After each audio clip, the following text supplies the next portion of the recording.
Hi all! Welcome back to our YouTube channel దీపుసియాస్ diaries.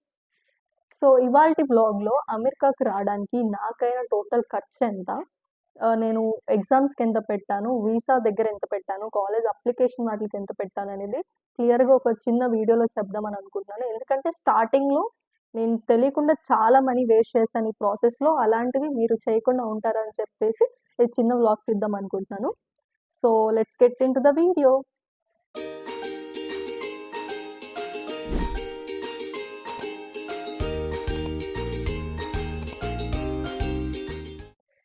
Yeah! అసలు మనం US process start చేస్తేనే చాలా ఉంటాయి. చాలా అప్లికేషన్స్ కానీ, లైక్ బ్యాంక్ స్టేట్మెంట్స్ ఇవన్నీ చూపించుకోవాల్సొస్తది. స్టార్టింగ్ నుంచి నేను యూఎస్ ప్రాసెస్ స్టార్ట్ చేశానో లేదో నాకు అన్నీ డబుల్ డబుల్ టైమ్సా, పాస్‌పోర్ట్ డబుల్ టైమ్సే పెట్టుకున్నాను. ఎగ్జామ్స్ అన్నీ డబుల్ టైమ్స్ రాశాను. నాకు వీసా గూడా ఫస్ట్ అవ్వదేమో అని ఫుల్ అనుకున్నా. బట్ థాంక్ గాడ్ వీసా అయితే ఫస్ట్ టైమ్ అయిపోయింది. రిమైనింగ్ అన్నీ చాలా 2, 2 సార్లు చేసుకున్నా. చాలా హెడ్‌ఏక్ అయిన ప్రాసెస్ అది. సో ఫస్ట్ జీఆర్ఈ ఎగ్జామ్ రాశాను. ఫస్ట్ టైమ్ రాసినప్పుడు స్కోర్ కార్డ్ రాలేదు. అండ్ మళ్ళీ 1 మంత్ గ్యాప్ ఇచ్చుకొని మళ్ళీ సెకండ్ టైమ్ రాశాను. సెకండ్ టైమ్‌లో స్కోర్ కార్డ్ వచ్చింది. సో నేను నోట్ చేసుకొని పెట్టుకున్నాను. నా ఎగ్జామ్ ఫీజు అప్పుడు నేను ఎంత పే చేశాను ఏంటనేది చెప్తాను. నేను రాసినప్పుడు జీఆర్ఈ ఫీజు వచ్చేసి 18,000 ఉంది. అలా 2 టైమ్స్ రాశాను. 36,000.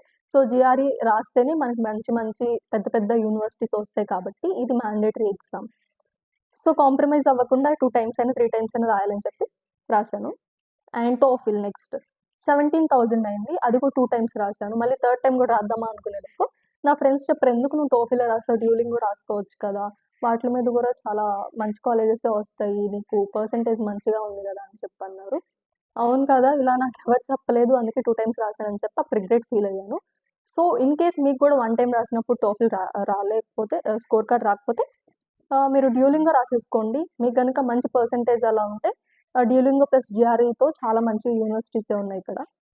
So and then Duolingo first time రాసినప్పుడు స్కోర్ వచ్చింది కానీ నాకు రీడింగ్, రైటింగ్ దగ్గర కొంచెం స్కోర్ తగ్గింది. సో ఆ స్కోర్ తగ్గితే నేను అప్లై చేసుకున్న యూనివర్సిటీకి ఒక సబ్జెక్ట్ ఇంగ్లీష్ సబ్జెక్ట్ అనేది నన్ను మళ్ళీ చదవాలి ఇక్కడికొచ్చాక. సో అందుకని మళ్ళీ ట్రై చేద్దాం అని చెప్పి దానికి మళ్ళీ ట్రై చేశాను. సో నెక్స్ట్ టైమ్ కొంచెం మంచిగానే వచ్చింది. ఓకే చాలని చెప్పేసి ఇంక అక్కడితో ఎగ్జామ్స్ ఆపేసాను. సో ఇంతవరకు నా exam fees like GRE 36,000, TOEFL 2 times రాసాను కాబట్టి 34,000 అండ్ డ్యూలింగో 2 టైమ్స్ కూడా రాసాను కాబట్టి 10,000. సో మొత్తానికి 2 మంత్స్ కష్టపడి ఎగ్జామ్స్ అయితే కంప్లీట్ చేశాను. నెక్స్ట్ కాలేజ్ అప్లై చేసే ప్రాసెస్. ఈ ప్రాసెస్‌లో కూడా నాకెవరు చెప్పలేదు. నాకు తెలీదు మనకి ఏ కాలేజ్ కావాలంటే ఆ కాలేజ్ అప్లికేషన్ ఫీ కట్టుకోవాలేమో, అప్పుడే వస్తదేమో అన్నట్టు థాట్‌లో ఉన్నా. బట్ ఇక్కడేంటంటే మీరొకటి చేయండి. మీకు కావాల్సిన యూనివర్సిటీస్ మాత్రమే మీరు అప్లికేషన్ ఫీజ్ పే చేసుకోండి. ఇప్పుడు నేనున్నాను. లైక్ నేను 7-8 యూనివర్సిటీస్ అప్లై చేశాను. Like university of North Texas, university of Texas at Dallas and Kent State University, Sacred Heart University and Central Missouri, Florida University. ఇవన్నీ లైక్ పెద్ద పెద్ద యూనివర్సిటీస్ అన్నీ 5-6-7 అట్లా అప్లై చేశాను. అన్నిటికి కూడా అప్లికేషన్ ఫీ ఉన్నాయి.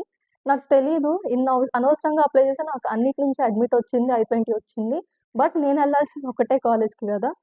సో అక్కడ నేను దగ్గర దగ్గర $300 అనేది అప్లికేషన్ ఫీ కట్టాను. ఆ తర్వాత నేను రియలైజ్ ఏమయ్యానంటే అంత కట్టడం వేస్ట్. ఏదైనా 1 ఆర్ 2 ఆర్ 3 యూనివర్సిటీస్ పెద్దవి పెట్టుకొని వాటికి అప్లై చేసుకుంటే ఒకటి కాకపోయినా నెక్స్ట్ 2 అనేవి ఉంటాయి కదా ఆప్షన్. అలా చేసుకుంటే బెస్ట్. అండ్ ఇంకొకటి ఫీ వేవియర్స్ అని చెప్పి ఉంటాయి. ఆ కోడ్ ఉండిద్ది. ఆ కోడ్ అప్లై చేస్తే మనకు అప్లికేషన్ ఫీ అనేది ఉండదు. నాకు ఆ విషయం తెలీదు. అప్పుడు నాకెవరు కూడా చెప్పలేదు. నేను అదేం పట్టించుకోకుండా మొత్తం ఇంక ఒకదాని తర్వాత ఒకటి అప్లై చేసుకుంటూనే వెళ్ళిపోతున్నా మనీ కట్టి. సో ఆ ప్రాసెస్‌లో చాలా మనీ వేస్ట్ అవుతుంది. దగ్గర దగ్గర 25,000. సో మీరు గనక ఇలా యూజ్ చేసుకుంటే అట్‌లీస్ట్ ఒక 10-20,000 సేవ్ చేసుకోవచ్చు కదా! సో ఆ ఫీ వేవియర్స్ యూజ్ చేసుకొని మీకు కావాల్సిన యూనివర్సిటీస్‌కి మాత్రం అప్లికేషన్‌గా ఫీజ్ కనుక పే చేసుకుంటే కొంచెం అక్కడ మనీ సేవ్ చేసుకోవచ్చు. Next visa application. ఇది అందరూ కట్టుకోవాల్సిందే కదా! 15,000 అండ్ దెన్ సో ఇప్పటివరకైతే అన్నీ మ్యాండేటరీ. వీసా అప్లికేషన్ కానీ, ఎగ్జామ్స్ కానీ అండ్ కాలేజ్ అప్లికేషన్ గానీ. వీటిల్లో మీరు తగ్గించుకోవాల్సింది ఎక్కడ అంటే ఎగ్జామ్స్. ఒకసారి రాకపోతే వేరే ట్రై చేయండి. అండ్ దెన్ కాలేజ్ అప్లికేషన్ దగ్గర మీరు కొంచెం సేవ్ చేసుకోవచ్చు. And next travel and shopping. నేను అనుకునేదాన్ని అందరూ షాపింగ్‌కి 1, 2 లాక్స్ అవుతాయి. ఎందుకవుతాయి అబ్బా! అందరూ అలా ఎందుకంటారు అని చెప్పి అనుకుంటా ఉంటా. బట్ ఈజీగా అవుతాయి. ఎందుకంటే మన ట్రాలీసే లైక్ 20,000 అండ్ మనం జీన్స్ కొనుక్కుంటే ఒక 5 పైర్స్ ఆఫ్ జీన్స్ కొనుక్కుంటే అదొక 20,000. సో, ఇట్లానే ఈజీగా అయిపోతాయి తెలియకుండా. నా వరకొచ్చాక నాకు అర్థమైంది. ఓకే. 1,00,000 ఈజీగా అయిపోతాయి. షూస్ అన్ని 10,000 ఇంకా అలాంటివి ఉంటాయి కదా! బ్రాండెడ్‌వి అవి ఇవి అని చెప్పేసి అక్కడ ఈజీగా అయిపోద్ది. అండ్ ఫ్లైట్ టికెట్ యాక్చువల్లీ మనకి చాలామంది నా ఫ్రెండ్స్ వీసా అవ్వకముందే ఫ్లైట్ టికెట్ బుక్ చేసుకునేవాళ్ళు. ఇన్‌కేస్ అయితే ఓకే. అవ్వకపోతే 10,000-20,000 కట్ అవుతాయి గదా! అని చెప్పేసి అలా చేసుకునేవాళ్ళు. బట్ నేను గూడా అలా చేద్దామంటే మా డ్యాడీ అసలొద్దన్నారు. సో, ఫైనల్‌గా నా వీసా అయితే నవంబర్ 13థ్ అయిపోయింది. నేను ఫ్లైట్ టికెట్ చేసుకుంది డిసెంబర్ 18థ్. 1 మంత్ గ్యాప్ అయితే ఉంది. నేను ఎమిరేట్స్‌లో చేసుకున్న 1,00,000 అయింది నాకప్పుడు. So, basically spring intake, fall intake అని స్టూడెంట్స్ వచ్చే టైం కాబట్టి 1,00,000 ఉండే ఫ్లైట్స్ కూడా లైక్ 2-3 లాక్స్ కూడా ఎళ్తాయి. ఎందుకంటే స్టూడెంట్స్ వచ్చే టైం కాబట్టి డిమాండ్ అలా ఉండిద్ది. యాక్చువల్లీ ఇంకోటి చెప్పడం మర్చిపోయా. అండ్ యూనివర్సిటీస్ చాలా వరకు వెస్ అడుగుతాయి. And GRE score card ETS website నుంచి పంపాలని అడుగుతాయి. అవి కూడా మనీతో కూడిన పనే. లైక్ నేనైతే సేమ్ ఇలానే జీఆర్ఈ స్కోర్ కార్డ్స్ పంపాలి అంటే ఈటీఎస్ వెబ్‌సైట్ నుంచి లైక్ మనకి 3,000-4,000 అవుతాయి. అది కూడా నేను 2, 3 కాలేజ్‌కి పంపించాను. ఆ కాలేజ్ వాళ్ళు ఏది అడిగితే అది మనీ పెట్టి పంపిస్తూనే ఉన్నాను. అప్పుడు ప్రాసెస్ మనకేం తెలీదు గదా! అలా ఫుల్ మనీ అయితే నాకు చాలా వేస్ట్ అయిపోయాయి. అండ్ దెన్ అప్పట్లో నా ట్రాన్స్‌క్రిప్ట్స్ రావడానికి కూడా నేను చాలా మనీ పే చేశాను. ఫాస్ట్‌గా రావాలి. మళ్ళీ కాలేజ్ వాళ్ళు అడుగుతారు గదా! పంపియాలి గదా! అని చెప్పేసి తెలిసి తెలియకుండా అలా అయిపోయినాయి నా మనీ. సో, టోటల్ ఈ స్టార్టింగ్ నుంచి వీసా అయిపోయి షాపింగ్ ఎవ్రీథింగ్ ఫ్లైట్ అంతా కూడా నాకు 3,50,000 అయింది. దగ్గర దగ్గర 3,50,000.